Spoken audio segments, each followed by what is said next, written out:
പശ്ചിമേഷ്യയിൽ തിരക്കിട്ട ചർച്ചകൾ നടക്കുകയാണ്. ഖത്തർ അമീറുമായി സൗദി കിരീടാവകാശി ചർച്ച ചെയ്തു. മേഖലയിലെ വിഷയങ്ങൾ, പ്രശ്നങ്ങൾ ഇപ്പോൾ ചർച്ച ചെയ്തിരിക്കുന്നു. സംഘർഷം അവസാനിപ്പിക്കണം, എന്നിട്ട് ചർച്ചയിലേക്ക് മടങ്ങണം എന്നുള്ളൊരാവശ്യം സൗദിയും ഖത്തറും മുന്നോട്ട് വയ്ക്കുകയാണ്. അടിയന്തരമായി ആക്രമണം അവസാനിപ്പിക്കണം, നിർത്തണം എന്നുള്ളൊരാവശ്യം ഖത്തറും സൗദിയും മുന്നോട്ട് വയ്ക്കുകയാണ്. ഖത്തറിന് സൗദിയുടെ ഐക്യദാർഢ്യം അറിയിച്ചിരിക്കുന്നു എന്നുള്ളൊരു വാർത്ത കൂടി വരികയാണ്.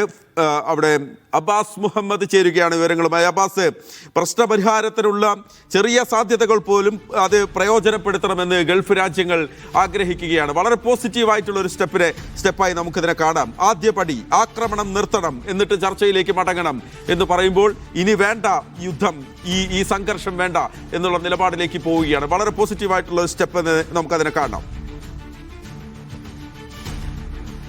മഹേഷ്, തീർച്ചയായിട്ടും ഈ ഒരു ഘട്ടത്തിൽ വളരെ ക്രിയേറ്റീവായിട്ടുള്ളൊരു സ്റ്റെപ്പാണ് ഖത്തറും സൗദിയും നിലവിലെടുത്തിട്ടുള്ളത്.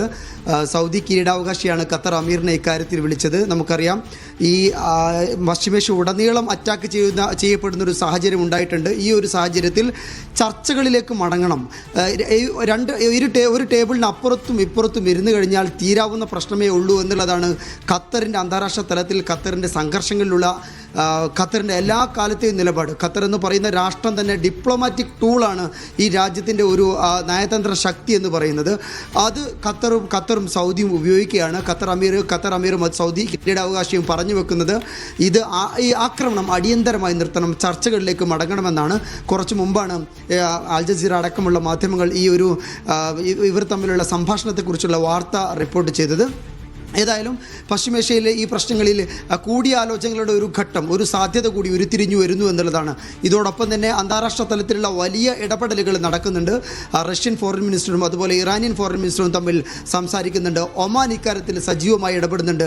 ഇതോടുകൂടെ തന്നെയാണ് ഇപ്പോൾ ഈ പശ്ചിമേഷ്യയിലെ തന്നെ ഏറ്റവും വലിയ രണ്ട് വൻശക്തികളെന്ന് പറയാകുന്ന സൗദി അറേബ്യയും അതുപോലെ ഖത്തറും ഇക്കാര്യത്തിൽ ചർച്ചകളാണ് വേണ്ടത്. ആക്രമണം ഉടൻ ഹാൾട്ട് ചെയ്യണം, അവസാനിപ്പിക്കണമെന്ന ആവശ്യമായി രംഗത്തെത്തുന്നത്. ഇത് ക്രിയേറ്റീവായിട്ടുള്ള ഫലപ്രദമായിട്ടുള്ള ഒരു ചുവടുവെപ്പിന് ഉതകും എന്നുള്ളതാണ് നമ്മൾ മനസ്സിലാക്കുന്നത്. കാരണം ഈ രണ്ട് വോയിസുകളെ, പശ്ചിമേഷ്യയിൽ സൗദി കിരീടാവകാശിയുടെയും ഖത്തർ അമീറിൻ്റെയും വോയിസുകളെ ഒരിക്കൽ പോലും അവഗണിക്കാൻ പറ്റില്ല. കാരണം അമേരിക്കയ്ക്കും അതുപോലെ തന്നെയാണ്.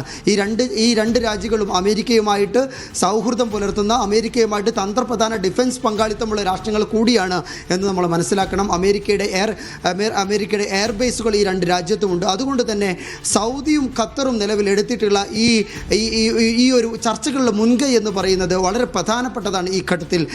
ഇത് ഖത്തർ അമീറും അതുപോലെ സൗദി കിരീടാവകാശിയും ആക്രമണം നിർത്തുന്നു എന്ന് പറയുന്ന സമയത്ത് നമ്മെ സംബന്ധിച്ചിടത്തോളം, പ്രവാസികളെ സംബന്ധിച്ചിടത്തോളം, അന്താരാഷ്ട്ര സമൂഹത്തെ സംബന്ധിച്ചിടത്തോളം വളരെ ആശ്വാസദായകരമായ വാർത്തയാണ്. ഇവർ ചർച്ചയുടെ ടേബിളിലേക്ക് മടങ്ങുന്നു, അങ്ങനെ സംഘർഷം അവസാനിപ്പിക്കാനുള്ള വാതിലുകൾ തുറക്കുന്നു എന്നുകൂടി നമ്മൾ മനസ്സിലാക്കണം.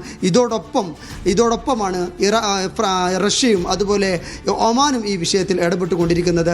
ഖത്തറിലേക്ക് വരികയാണെങ്കിൽ ഇവിടെയുള്ള ആളുകളോട് ഇവിടുത്തെ വാണിജ്യ മന്ത്രാലയം പുറത്തിറക്കിയൊരു വാർത്താക്കുറിപ്പുണ്ട്. അവശ്യ സാധനങ്ങൾ വേണ്ടത്ര ഇവിടെ സ്റ്റോക്കുണ്ട്, അതുകൊണ്ട് യാതൊരു തരത്തിലുള്ള പരിഭ്രാന്തിക്കും ആവശ്യമില്ല. ഇവിടെ സദാസമയവും തുറന്ന് പ്രവർത്തിക്കുന്ന സ്റ്റോറുകളുണ്ട്. ഏതായാലും ഇക്കാര്യത്തിലൊന്നും ഒരു തരത്തിലുള്ള ആശങ്ക വേണ്ട എന്ന് ഖത്തറിലെ പൗരന്മാരോടും ഖത്തറിലെ പ്രവാസികളോടും ആവശ്യപ്പെട്ടിട്ടുണ്ട്. അതുകൊണ്ട് തന്നെ ഈ ഒരു ഘട്ടത്തിൽ മുഹമ്മദ് പങ്കുവെക്കുന്നത്